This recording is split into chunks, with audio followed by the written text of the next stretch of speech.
हमारा टॉपिक है straight line in a space, in a space या इन 3D। देखो, हम लोगों ने क्लास 11th में पढ़ा था, स्ट्रेट लाइन एक चैप्टर पढ़ा था, बड़े अच्छे से पढ़ा था। वहां पे क्या था, स्ट्रेट लाइन इन 2D था, ठीक है। और मेन बात पे आता हूं, क्योंकि जब स्ट्रेट लाइन हम लोग वहां पे पढ़ रहे थे तो हम मेन ये पढ़ते थे कि एक स्ट्रेट लाइन की इक्वेशन बताओ जहां पे कि स्लोप हमें मालूम होता था m और एक पॉइंट दिया हुआ होता था, ठीक है, x1 y1। तो इसको हम क्या पढ़ते थे कि straight line through one point, ठीक है। इसके लिए इक्वेशन हम लोगों ने पढ़ी थी y minus Y one equal to M into X minus X one. याद है अच्छे से, है ना।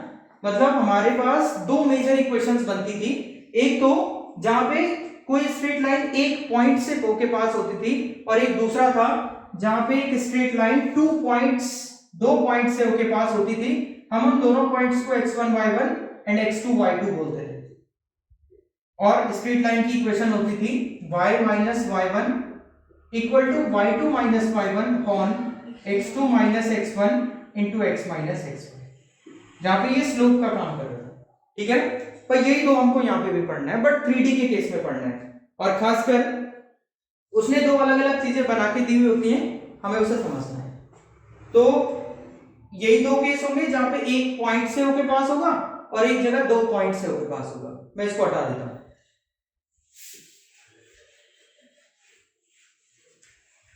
अभी हम पहले पढ़ते हैं a straight line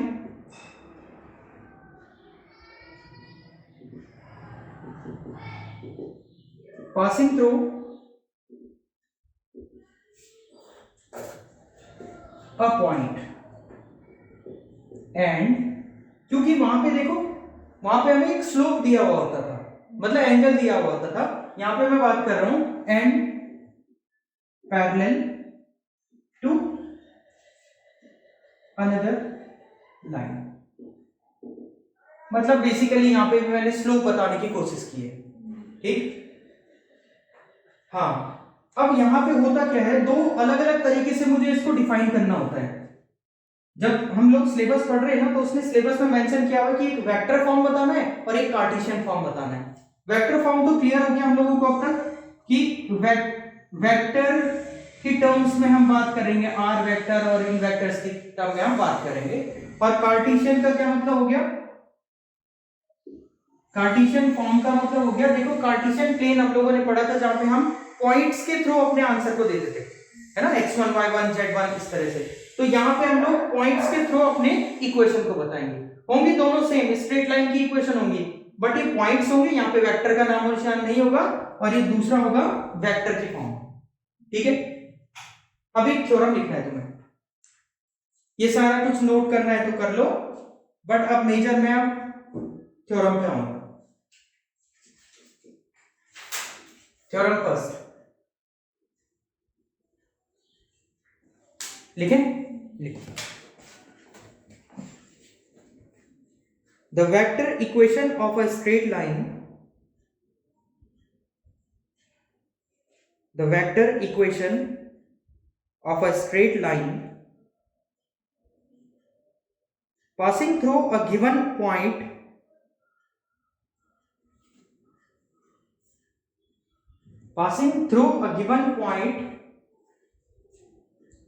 with position vector r1 vector,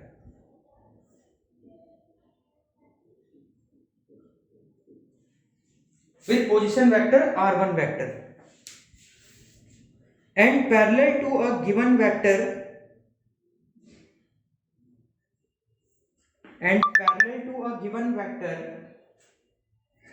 m vector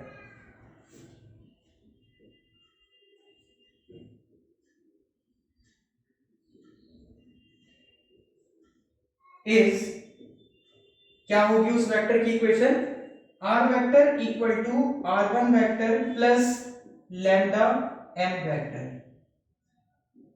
where lambda is a constant,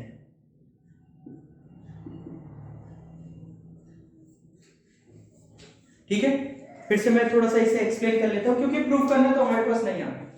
अब देखो क्या था, जैसे मैं पहले बात कर रहा था कि हमारे पास एक पॉइंट दिया हुआ होता है, क्योंकि मैं वेक्टर की बात कर रहा हूं इसलिए मेरे पास पॉइंट की जगह उसके पोजीशन वेक्टर किया होगा, ठीक है।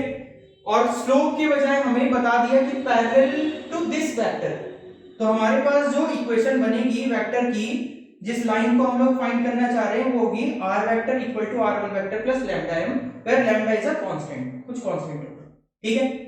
अब बात कर लेते हैं कार्टेशियन फॉर्म की, क्लियर हो गया। तो एक तो हम इसको ध्यान रखें बड़े अच्छे से, ये हमारे बहुत काम की इक्वेशन। अब लिखना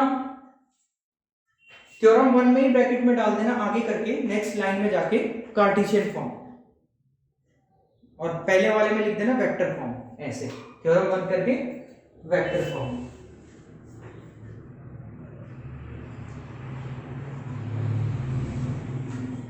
ठीक है, लिखें the equation of a straight line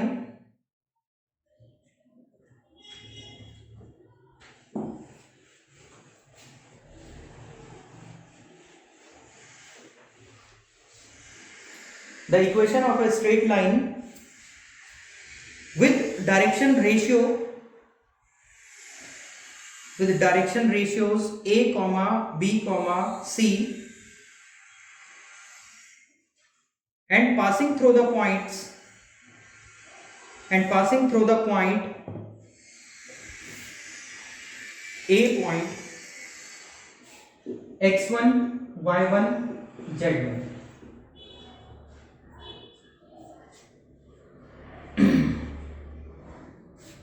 is x minus x1 upon a equal to y minus y1 upon b equal to z minus z1 upon c। ये हमारी कार्टेशियन फॉर्म बन गई।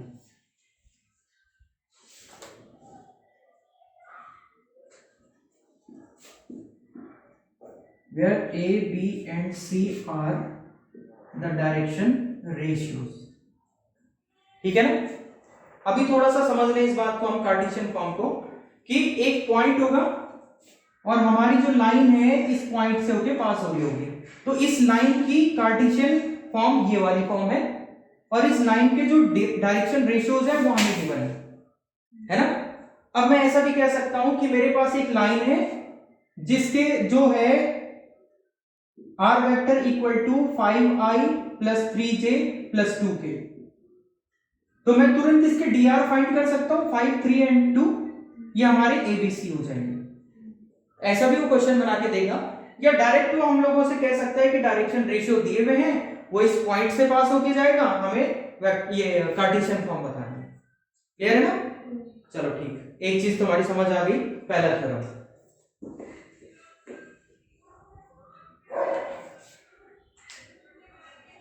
हटा दें इसे, बस इस तरह से हमें दूसरा समझना है, और बेसिकली 4 चीजें हमें समझ जानी है, 2 इसके और 2 उसके।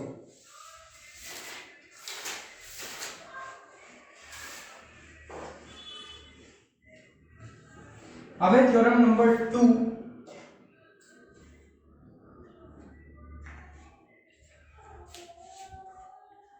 लिखे, लिखो the vector equation of a straight line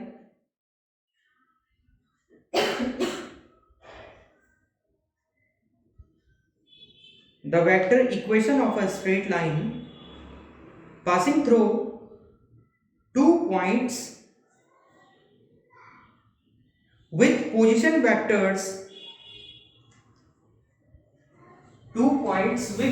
vectors r1 and r2 is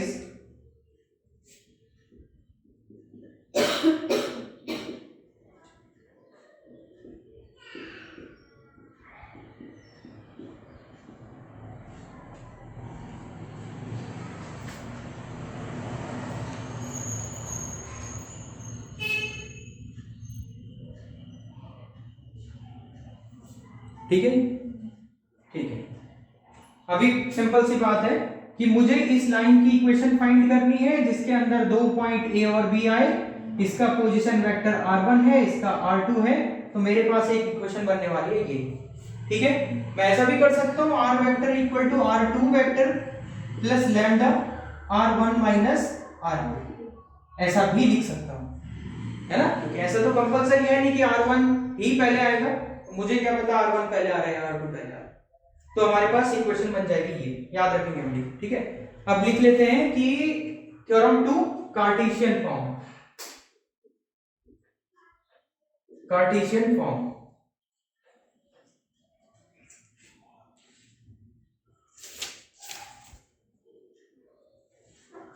The equation of a line, the equation of a line passing through two given points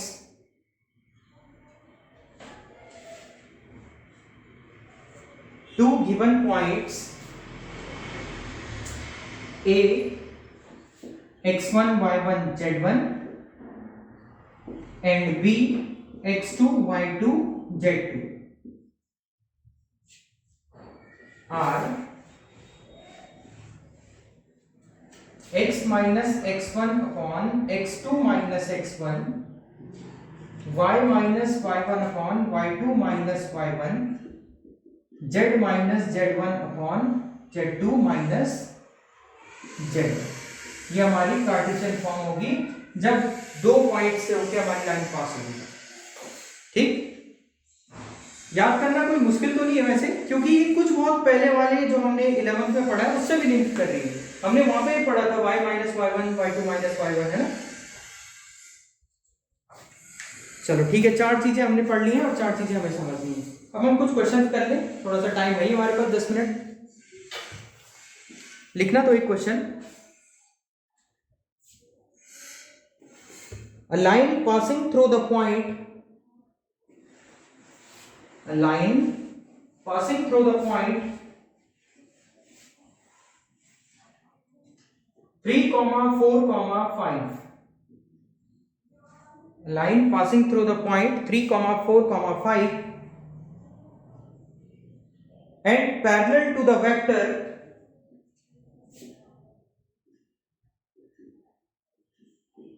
and parallel to the vector 2i plus 2j minus 3k and parallel to the vector 2i plus 2j minus 3k.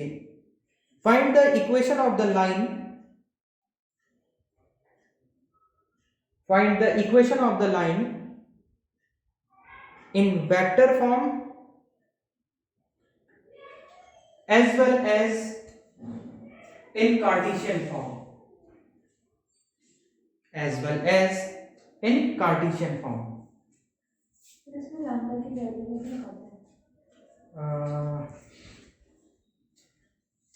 हमारे पास ये जो points हैं इसका क्या काम है, ये तो पैरेलल हो जाएगा एक पॉइंट, हम उससे वेक्टर फाइंड कर ले पहले, पोजीशन वेक्टर, यस। तो इसको मैं r1 वेक्टर कह देता हूं, है ना, 3i plus 4j plus 5k। मेरे पास जो r वेक्टर होगा वो हो जाएगा r1 vector plus lambda m, lambda को हमें ऐसे रखना होता है, लैम्डा की फॉर्म में रखना होता है, ये हो जाएगा 3i plus 4j plus 5k plus lambda into m, 3i plus 4j plus 2i plus 2j minus 3k, यही हमारा आंसर होगा। या हम इसे थोड़ा सा बना के लिख सकते हैं कि i को मिला के लिख दें, j को मिला के लिख दें या k को मिला के लिख दें, ऐसा कुछ। 3 plus 2 lambda into i plus 4 plus 2 lambda into j plus 5 minus 3 lambda into k, ये हम अपना आंसर दे सकते हैं।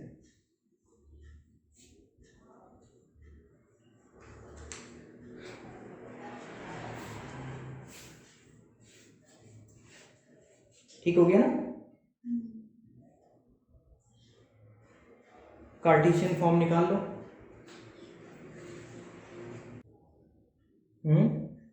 equals to y minus 2 by 4 कुछ गड़बड़ पड़ रहे थे। x minus 2/3। ये जो पॉइंट से जिससे पास होता है ना वो x1 y1 z1 है ना। तो अच्छा हाँ तो इक्वेशन कुछ अलग बनेगी ना, ऐसा बनेगा -3/2 yes x minus 3/2 y minus 4/2 और z माइनस 5/-3 ऐसे। ठीक है, बस हमें यही ध्यान रखना है कि जो हमें पॉइंट जिससे पास होके जाएगा एक पॉइंट जो होगा वो यहाँ पे रखना है, बाकी पैरेलल उसने दिया हुआ है, के बारे में बताया हुआ। ठीक है यहाँ तक।